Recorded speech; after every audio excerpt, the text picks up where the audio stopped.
Direito penal, princípios limitadores. Continuando o estudo dos princípios limitadores do direito penal, vamos falar sobre o princípio da insignificância, também conhecido como criminalidade de bagatela. No latim, ele é conhecido como de minimis non curate praetor, que significa que o juiz não se preocupa com coisas pequenas. Ele é a base do princípio da intervenção mínima, também conhecido como princípio da necessidade. A finalidade desse princípio é proibir a persecução penal quando o bem não é colocado em perigo e ou quando o bem não é lesado. Para a consecução desse objetivo, ele se utiliza da política criminal e da interpretação restritiva, limitando dessa forma na prática o tipo penal, diminuindo assim a intervenção estatal. É importante apontar que o STF considera esse princípio como o vetor interpretativo do tipo penal, restringindo, portanto, a qualificação de condutas com ínfima lesão para o bem jurídico, prestigiando dessa forma o princípio da tolerância. Esse princípio ainda pode ser encontrado como princípio da bagatela impróprio ou próprio.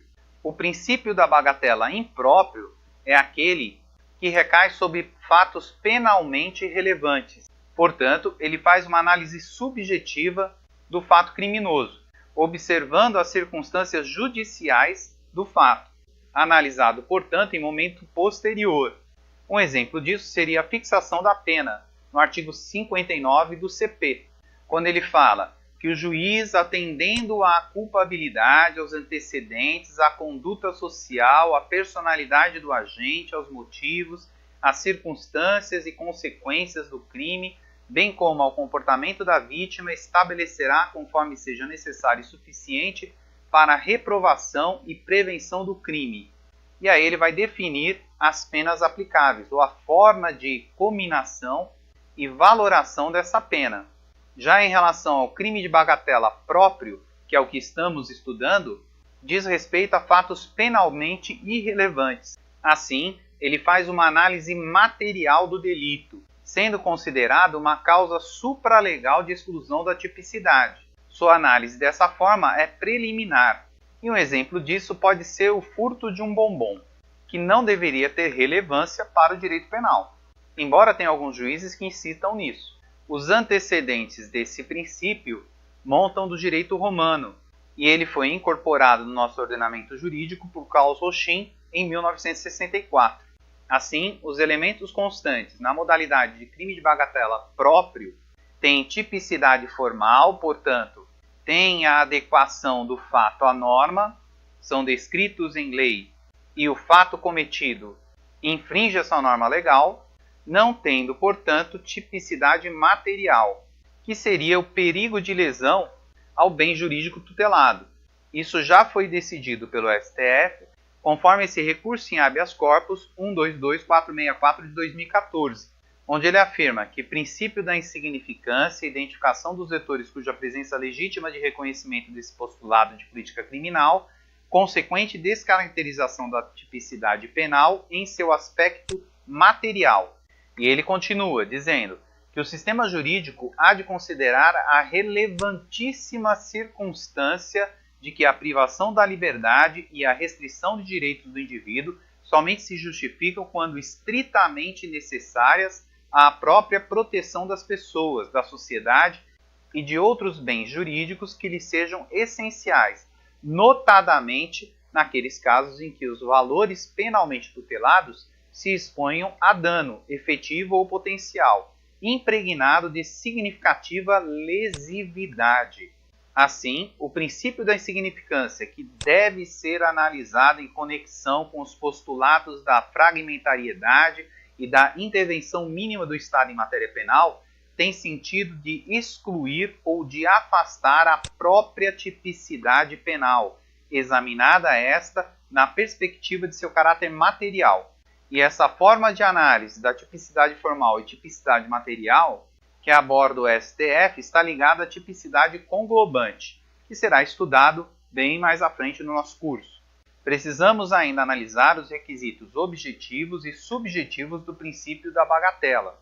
E em relação aos princípios objetivos, nós temos que o juiz deverá observar a mínima ofensividade da conduta, a ausência de periculosidade social, o reduzido grau de reprovabilidade do comportamento e a inexpressividade da lesão jurídica.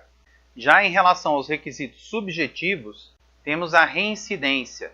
E nesse caso, o STF e o STJ têm posicionamentos distintos. O STF veda a aplicação do princípio de bagatela na reincidência por força de política criminal. Isso porque ele entende que a conduta reiterada autoriza ou avaliza a conduta do agente, como se o Estado tivesse permitindo tal conduta, o que não faz sentido. Isso pode ser observado nesse habeas corpus 122.547 de 2014. No entanto, nesse HC 155.920 de 2018, o STF autorizou a aplicação do princípio da bagatela e nesse julgado específico houve a observância da reiterada atitude do agente, ou seja, de certa forma, verificou a sua reincidência. E ele aponta o seguinte, que sendo assim, em face das razões expostas e na linha de anteriores votos por mim proferido nesta corte, defiro o pedido de habeas corpus para invalidar a condenação penal que foi imposta à hora paciente pelo juízo de direito da terceira vara criminal, por ausência da tipicidade material da conduta que lhe foi imputada, considerando para esse efeito o princípio da insignificância. Dessa forma, é preciso tomar cuidado em relação ao posicionamento que se verificará numa prova objetiva. Já o STJ permite a aplicação desse princípio, conquanto que a reincidência seja genérica. E ele baseia esse entendimento nesse habeas corpus 227.164 de 2014, que você poderá ler clicando nesse link no nosso livro. E ele afirma que isso se dá por força da teoria da reiteração não cumulativa de condutas de gêneros distintos, que foi abordada pelo STF nesse habeas corpus 114.723 de 2014. Assim, no caso de provas objetivas, é importante prestar atenção no tipo de pergunta que se está fazendo. Ainda em relação aos elementos subjetivos, temos que nos crimes com violência ou grave ameaça, esse princípio é vedado, não pode ser aplicado. Ainda, o criminoso habitual também não pode ter o benefício do princípio da bagatela. Observe que reincidência é diferente de crime habitual, e isso vamos ver um pouco mais à frente. Por isso, essas duas questões estão separadas. Em relação aos crimes militares, ele é vedado, salvo em casos excepcionais. E isso está disposto na exposição de motivos no item 17 do Código Penal Militar, quando fala que entre os crimes de lesão corporal inclui-se o de lesão levíssima, o qual, segundo o ensino da vivência militar, pode ser desclassificado pelo juiz para infração disciplinar, poupando-se em tal caso o pesado encargo de um processo penal para fato de tão pequena monta.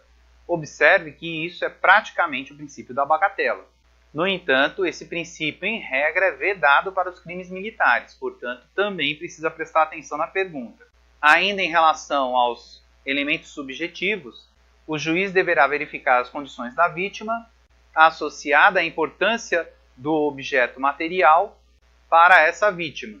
Assim, ele faz uma análise da extensão do dano e do valor sentimental do bem jurídico em relação à vítima que é dona desse bem.